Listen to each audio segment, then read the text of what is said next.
ଗମନ କରିବାକୁ ଯାଉଥିବା ପ୍ରଭୁ ଯୀଶୁଖ୍ରୀଷ୍ଟଙ୍କ ପବିତ୍ର ଓ ବହୁମୂଲ୍ୟ ନାମରେ ନିର୍ମଳ ଖରା ୟୁଟ୍ୟୁବ୍ ଚ୍ୟାନେଲରେ ଆପଣ ସମସ୍ତଙ୍କୁ ସ୍ୱାଗତ କରେ। ପ୍ରତିଦିନ ପ୍ରତି ପ୍ରଭାତ ଆମମାନେ ନିର୍ମଳ ଖରା ୟୁଟ୍ୟୁବ୍ ଚ୍ୟାନେଲ ମାଧ୍ୟମରେ ନୂଆ ନୂଆ ପ୍ରସଙ୍ଗରେ ପ୍ରଭୁଙ୍କର ବାକ୍ୟ ଶୁଣିବାର ଆମେ ସୁଯୋଗ ପାଉଛୁ। ପରମେଶ୍ୱର ପ୍ରତି ପ୍ରଭାତରେ ତାଙ୍କର ପବିତ୍ର ବାକ୍ୟ ଦ୍ୱାରା ସେ ଆମମାନଙ୍କ ସହିତ କଥାବାର୍ତ୍ତା ହେଉଛନ୍ତି। ସେଥିପାଇଁ ସ୍ୱର୍ଗର ପରମେଶ୍ୱରଙ୍କୁ ହୃଦୟ ସହିତ ଧନ୍ୟବାଦ। ତାହା ସହିତ ଆପଣ ସମସ୍ତଙ୍କୁ ମଧ୍ୟ ହୃଦୟ ସହିତ ଧନ୍ୟବାଦ ଦିଏ, କାରଣ ଆପଣମାନେ ନିୟମିତ ଏହି ଚ୍ୟାନେଲ ଦ୍ୱାରା ପ୍ରସାରିତ ହେଉଥିବା କାର୍ଯ୍ୟକ୍ରମ ଗୁଡ଼ିକକୁ ଦେଖୁଛନ୍ତି। କେବଳ ଦେଖୁଛନ୍ତି ତାହା ନୁହେଁ, ଲାଇକ୍ ସେୟାର କମେଣ୍ଟ ଗୁଡ଼ିକ ଦ୍ୱାରା ଆପଣମାନେ ଆମମାନଙ୍କୁ ଅତ୍ୟଧିକ ପରିମାଣରେ ଉତ୍ସାହିତ କରୁଛନ୍ତି। ପ୍ରଭୁ ଆପଣ ସମସ୍ତଙ୍କୁ ଆଶୀର୍ବାଦ କରନ୍ତୁ। ଏହି ପ୍ରକାର ଆପଣମାନେ ଆମମାନଙ୍କୁ ଉତ୍ସାହିତ କରୁଥିବେ ବୋଲି ଆମେ ଅନୁରୋଧ କରୁଅଛୁ। ଆସନ୍ତୁ ଆଜିର ପ୍ରସଙ୍ଗ ନିକଟକୁ ଯିବା। ଆଜିର ପ୍ରସଙ୍ଗଟି ଏହି ପ୍ରକାର ଅଟେ, ପବିତ୍ର ଆତ୍ମାଙ୍କୁ ଦୁଃଖ ଦିଅନ୍ତୁ ନାହିଁ। ଆଜିର ପ୍ରସଙ୍ଗଟି ଏହି ପ୍ରକାର ଅଟେ, ପବିତ୍ର ଆତ୍ମାଙ୍କୁ ଦୁଃଖ ଦିଅନ୍ତୁ ନାହିଁ।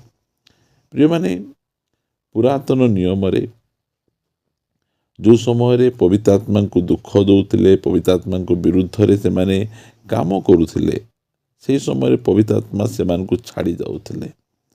ସେ ସାଉଲଙ୍କୁ ଛାଡ଼ିଦେଲେ। ବାଇବଲ ଆମମାନଙ୍କୁ କହେ ସେ ଦାଉଦଙ୍କୁ ମଧ୍ୟ ଛାଡ଼ିବା ପାଇଁ ଯାଉଥିଲେ।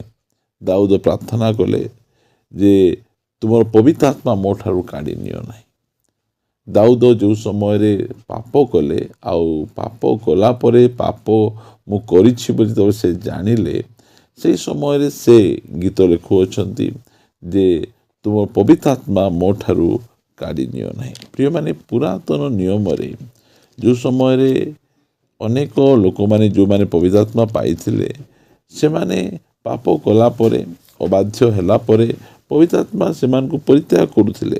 ମାତ୍ର ନୂତନ ନିୟମରେ ଆମେ ଦେଖୁଛୁ, ଆମେ ଯଦି ପଢ଼ିବା, ଆମେ ଏଫେସୀୟ 4 ଅଧ୍ୟାୟର 30 ପଦ, ଆଉ ଈଶ୍ୱରଙ୍କର ଯେଉଁ ପବିତ୍ର ଆତ୍ମା, ଆଉ ଈଶ୍ୱର ଯେଉଁ ପବିତ୍ର ଆତ୍ମାଙ୍କ ଦ୍ୱାରା ତୁମ୍ଭମାନେ ମୁକ୍ତି ଦିବସ ନିମନ୍ତେ ମୁଦ୍ରାଙ୍କିତ ହୋଇଅଛ, ତାହାଙ୍କୁ ଦୁଃଖ ଦିଅ ନାହିଁ।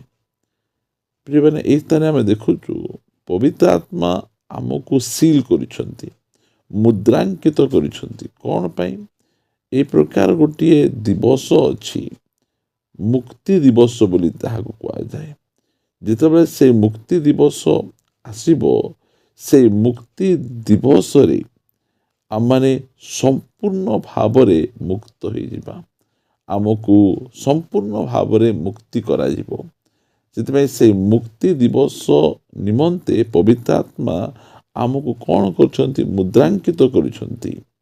କ'ଣ ପାଇଁ ମୁଦ୍ରାଙ୍କିତ କରୁଛନ୍ତି? 31 ପଦରେ, ସମସ୍ତ ପ୍ରକାର କଟୁ ଭାବ, ଆମେ ଯେ ପ୍ରକାର କୌଣସି ପ୍ରକାର ଭାବରେ କଟୁ ଭାବ ନ ଦେଖାଉ, ଅନ୍ୟକୁ ବାଧିଲା ପରି, କମେଣ୍ଟସ୍ କଲା ପରି, ଟିକଲ ମାରିଲା ପରି, ଅନ୍ୟର ଦୁର୍ବଳତାକୁ ଦେଖେଇ ଆମେ ଯେ ପ୍ରକାର କଥାବାର୍ତ୍ତା ନ ହେଉ, ଅନ୍ୟକୁ ହଟ୍ ଯେ ପ୍ରକାର ଆମେ ନ କରୁ, ଏଥିପାଇଁ ପବିତ୍ର ଆତ୍ମା ସେ ଆମମାନଙ୍କୁ ମୁଦ୍ରାଙ୍କିତ କରୁଛନ୍ତି। ଯେଉଁ ସମୟରେ ଆମେ ଆମ ଜିହ୍ବା ଦ୍ୱାରା ଆମମାନେ କ'ଣ କରୁ? ଆମେ କଟୁ ଭାବ କହୁ।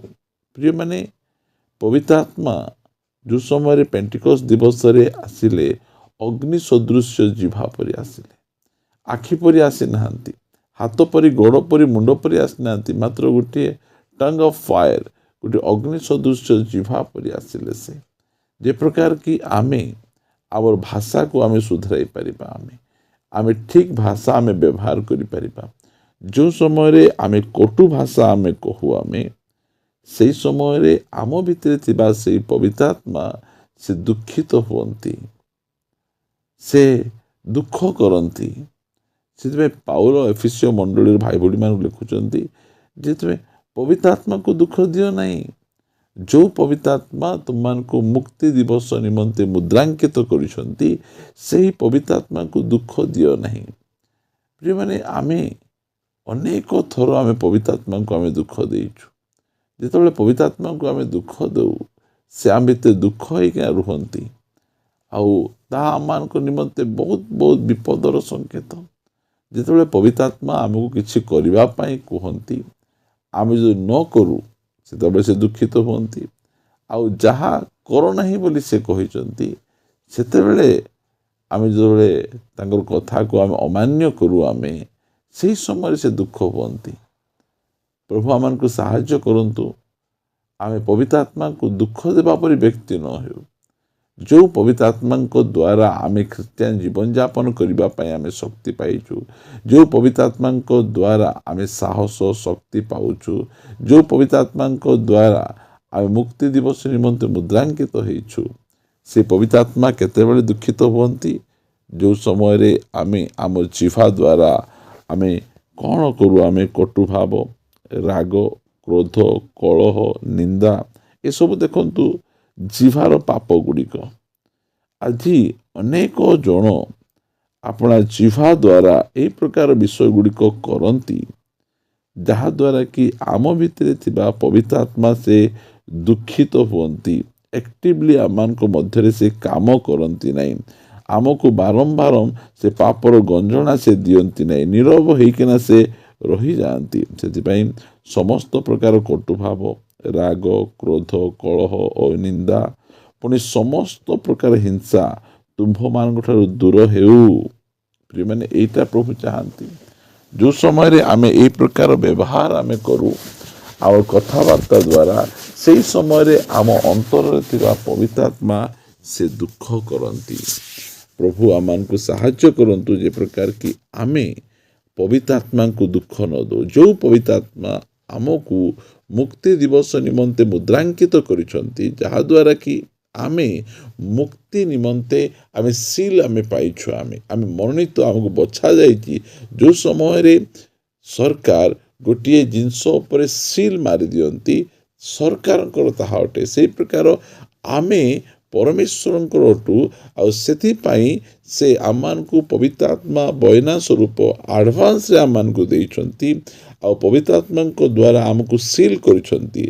ଆମେ ସେହି ପବିତ୍ର ଆତ୍ମାଙ୍କୁ ଦୁଃଖ ନ ଦେଉ। ଯେତେବେଳେ ଆମେ ଜିହ୍ବାରେ ଆମେ ବିଭିନ୍ନ ପ୍ରକାର ପାପ ଗୁଡ଼ିକ କରୁ, ସେହି ସମୟରେ ପବିତ୍ର ଆତ୍ମା ଦୁଃଖ ହୁଅନ୍ତି। ସେଥିପାଇଁ ସେ 32 ପଦରେ କହନ୍ତି, ଆଉ ପରସ୍ପର ପ୍ରତି ସଦୟ ହୁଅ, କୋମଳ ହୃଦୟ ହୁଅ, ପୁଣି ଈଶ୍ୱର ଖ୍ରୀଷ୍ଟଙ୍କ ଠାରେ ତୁମ୍ଭମାନଙ୍କୁ ଯେପରି କ୍ଷମା କଲେ, ସେହିପରି ପରସ୍ପରକୁ କ୍ଷମା କର। ପ୍ରିୟ ପ୍ରଭୁଙ୍କ ଲୋକମାନେ, ପବିତ୍ର ଆତ୍ମା ଯଦି ଦୁଃଖିତ ନ ହୁଅନ୍ତୁ, ତାହେଲେ ଆମେ ପରସ୍ପରକୁ ଆମ ପ୍ରତି ସଦୟ ହେବା, ପରସ୍ପରକୁ କ୍ଷମା ଦେବା, ପରସ୍ପରକୁ ଗ୍ରହଣ କରିବା।